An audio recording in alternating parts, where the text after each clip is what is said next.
lo quieran llamar, nos enlazamos con la doctora Laurian Jiménez Faibi, jefa del Laboratorio de Genética Molecular de la UNAM. Doctora, como siempre, un gusto saludarte y platicar contigo.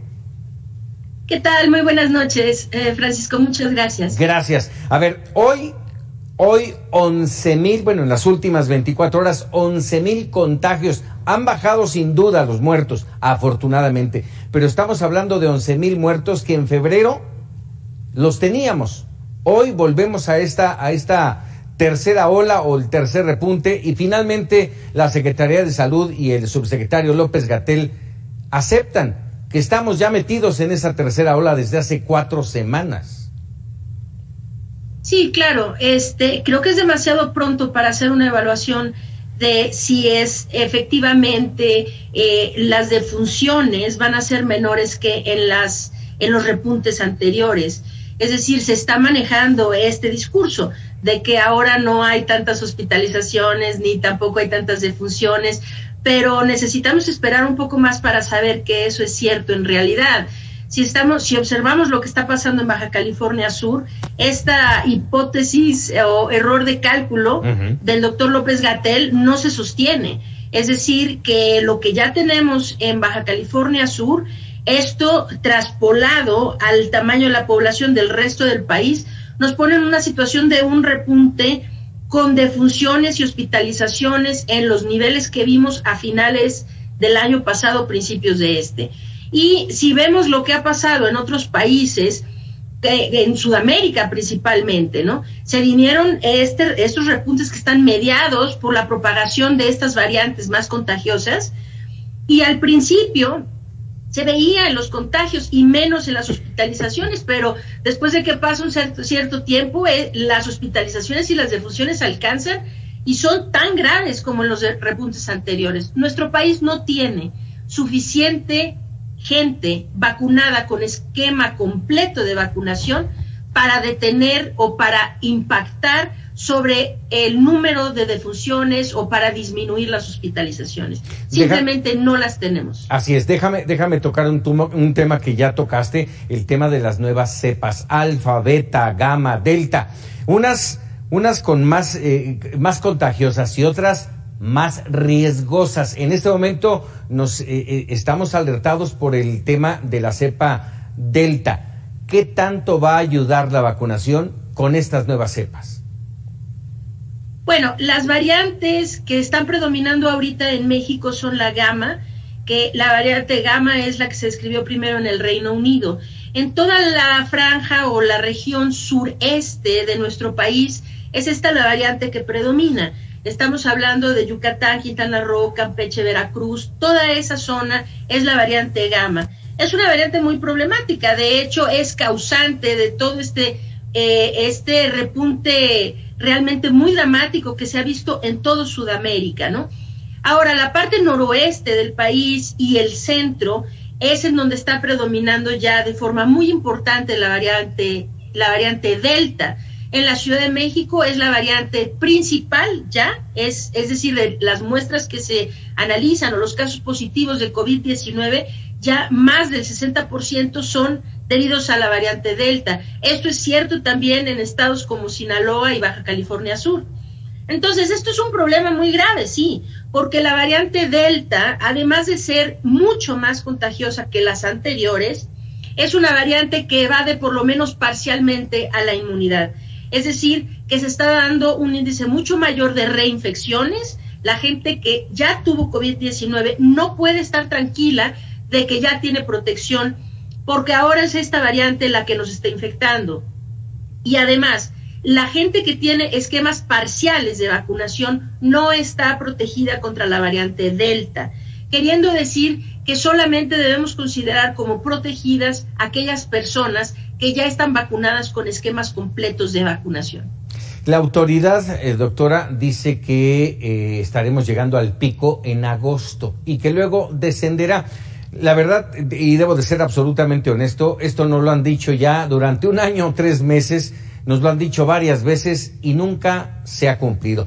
¿Qué tenemos que hacer, autoridad y sociedad, para frenar este repunte? Lo que debemos hacer son varias cosas. Uno es que sí quiero hacer un comentario al respecto, ¿no? Si por algo se ha caracterizado el doctor López-Gatell, es por fallarle por completo a todas las predicciones que ha hecho durante toda la pandemia, ¿no? El señor dice que en agosto vamos a llegar a un pico. La danza de los picos ya no las hizo antes, ¿no? Y nunca le atinó a una, ¿no?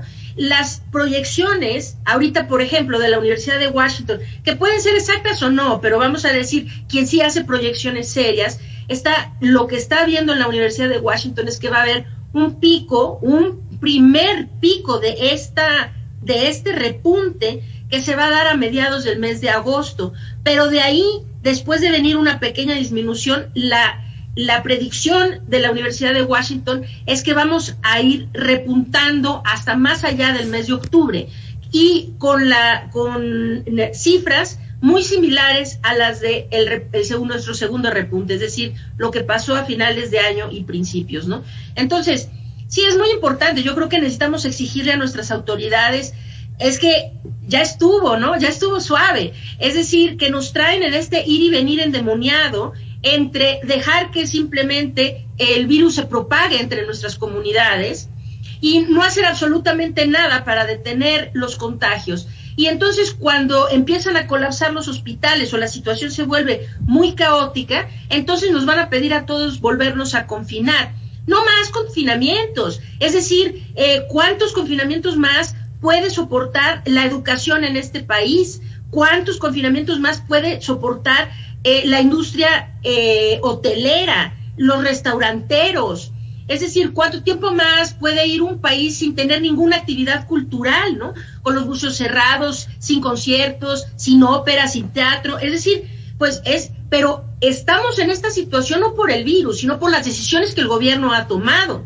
Entonces, lo que necesitamos es exigir que el gobierno deje esta estrategia funesta que ha llevado a más de 500,000 de mexicanos a morir. No solo eso, sino que está dando un golpe durísimo a nuestra educación, a todas las actividades sociales, económicas, culturales y todo lo demás en nuestro país. Necesitamos que el gobierno afronte su responsabilidad de llevar a cabo estrategias epidemiológicas congruentes para detener la propagación del virus. La vacunación que tenemos actualmente no es suficiente para detener el repunte que está ocurriendo. Por más que el doctor López-Gatell quiera seguir con su narrativa demagógica, la realidad es que no tenemos a suficientes vacunados para detenerlo. De ahí que él, encabezando el esfuerzo de la pandemia, debería de haber instituido ya alguna estrategia coherente de contención para detener la propagación de los contagios. Y hasta que no lo haga, vamos a seguir en este ir y venir, porque la gente necesita entender que este repunte no es el primero que hemos visto, ni será el último, hasta que nuestro país no adopte una estrategia de salud pública adecuada para detener la transmisión del virus. Y como sociedad, mantenernos en el cuidado de los protocolos. Esto no se ha terminado, como bien dices, doctora. Hemos platicado ya en otra oportunidad contigo, hemos hablado de la necesidad, ya no importa qué vacuna te toca, pero estar vacunado. Pero en este entorno yo te quisiera preguntar específicamente de AstraZeneca. Es una de las vacunas, hasta donde tengo entendido, que ha generado mayores reacciones. ¿Qué pensar de todo esto? No. A ver, hay vacunas que, bueno, yo me puse la vacuna de CanSino, por ejemplo, y hubieran visto que estuve 4 días en la cama, ¿no? Genera unas reacciones fuertisísimas. Pero son dos cosas separadas. Una cosa es la reacción inmediata post-vacunación que causa una vacuna, y hay vacunas, pues si la gente se ha puesto vacunas contra tétanos, contra influenza, no ha vacunado a sus hijos contra sarampión, contra polio, pues sí, hay vacunas que causan reacciones más fuertes que otras, ¿no? Esas reacciones son completamente pasajeras. Pero incluso, doctora, incluso depende de cada persona. Sí, hay gente que va a tener la vacuna de AstraZeneca y no tener ningún padecimiento y sentirse perfectamente normal al día siguiente, y otras personas van a estar 2 días en la cama quejándose de dolor de muscular, un poquito de fiebre, cansancio, una serie de cosas. Pero a ver, necesitamos esto aterrizarlo. no seamos de cristal, es decir, pues es una vacuna que lleve a una febrícula los siguientes días, un poco de cansancio, dolor de cabeza, dolor muscular, articular, qué sé yo, pues estas son reacciones normales de la vacuna, y AstraZeneca no las produce más fuertes que otras vacunas, depende de cada persona. Hay mucha gente que a mí me ha dicho que después de la segunda dosis de Pfizer, han estado pero completamente así arrollados por el tren, ¿no? Pero esto pasa a las 24, 48 horas por mucho, ¿no? Y a ver, a cambio de esto, oigan, es que COVID-19 es una enfermedad mortal, es una enfermedad potencialmente letal. Claro. Y saber que vacunados vamos a tener protección por lo menos contra la enfermedad grave, contra la hospitalización y la muerte, esto ya es decir mucho en un país en donde más de 500,000 de personas han muerto. Yo creo, si tiene usted oportunidad de vacunarse, ay, caramba, por favor, hágalo y protéjase usted y proteja a los suyos. Laurian, combinación de vacunas y más que por una mera locura, déjame preguntártelo así. Haz de cuenta, una persona se vacuna con Sinovac, se le pasa el tiempo de la segunda vacuna, ¿sí? Y no encuentra Sinovac. ¿Puede ponerse de otra? Bueno, me estás haciendo una pregunta que es prácticamente imposible de contestar así cabalmente. Ajá. A ver, sabemos algunas combinaciones. La combinación principal de la cual ya tenemos mucha literatura o suficiente literatura científica es la combinación de una vacuna de vector viral primero, seguida por una de RNA mensajero. Específicamente, primero la de AstraZeneca y en segunda dosis, en lugar de Astra, la de Pfizer. Esta combinación parece ser una combinación muy segura, no solo eso, sino que parece ser una combinación sinérgica, queriendo decir que la eficacia es todavía mayor haciendo esta combinación que haciendo las dos dosis de cualquiera de las dos vacunas. Entonces tenemos un indicio ahí.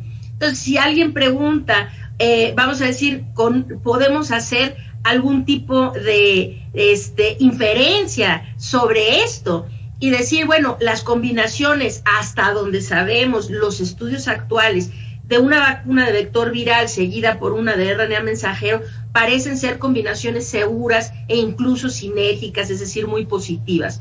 Pero a ver, esto sería aplicable, vamos a decir, a Sputnik y después Pfizer, o a CanSino y después Pfizer.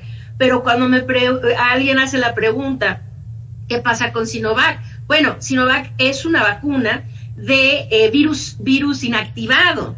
Y entonces no hay ningún estudio que nos diga qué combinación de virus activado con vector viral o con RNA mensajero.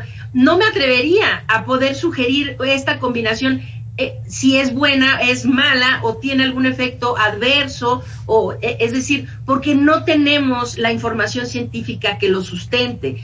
Lo que es seguro es que nadie debe autoprescribirse. Si usted conoce a un médico serio, especializado en inmunología y alergia, por ejemplo, ¿no?, un inmunólogo que le diga, sí, es seguro que si ya tuviste tal vacuna puedes ponerte la otra, pues bajo esas condiciones, ok, hasta ahorita la única información científica que tenemos es de la combinación de AstraZeneca con Pfizer. Entonces, bajo esa premisa, pues podemos hacer algunas otras asociaciones, pero no podemos dar por buena cualquier combinación. Mira, hablando de información científica, doctora, Pfizer, 2 vacunas, ¿sí? Ahora, en los Estados Unidos, la información que en este caso tengo yo, es que Pfizer está solicitando una tercera, un refuerzo. ¿Esto tiene algún aval? ¿Es necesaria? Bueno, la farmacéutica, ¿no?, de Pfizer está sugiriendo una tercera dosis para su esquema inicial. Pfizer además está ahora probando o va a empezar a probar una vacuna ligeramente modificada, igual de RNA mensajero y todo, pero ligeramente modificada que parece ser más eficaz contra variantes similares a la variante Delta. Entonces, bueno, esto ya lo puso sobre la mesa y hasta ahorita no tienen el aval de la FDA ni de la CDC ni nada. Es decir, es una sugerencia de la farmacéutica. Hasta que muestren los estudios y esto se pueda analizar adecuadamente, podremos decir si sí es necesario una tercera dosis y cuándo. Es decir, sin duda, creo que todos los científicos tenemos ese presentimiento de que tarde o temprano el esquema inicial de vacunación va a requerir algún refuerzo. Pero lo que no sabemos todavía con datos científicos es si ese refuerzo es necesario, en qué periodicidad para cada vacuna. Es decir, si Pfizer necesita un refuerzo al año, o a los 2 años, o a los 5 años, o si otra vacuna tal vez va a requerir un refuerzo a los 6 meses. Por lo pronto, esto es solo una sugerencia de la farmacéutica, y hasta que los datos no se den a conocer para que sepamos exactamente por qué están sugiriendo esto, pues hasta ahorita no hay una aceptación de que se requiera como tal tener la tercera dosis de Pfizer. Laurian, doctora, como siempre agradecido de que nos des luz y nos ofrezcas tu opinión sobre estos temas. Al contrario, es un placer siempre estar en tu programa. Muchísimas gracias. Muy buenas noches, saludos. Muy buenas noches. Bueno, hablando de variantes, en un momento más vamos a ir a Jalisco.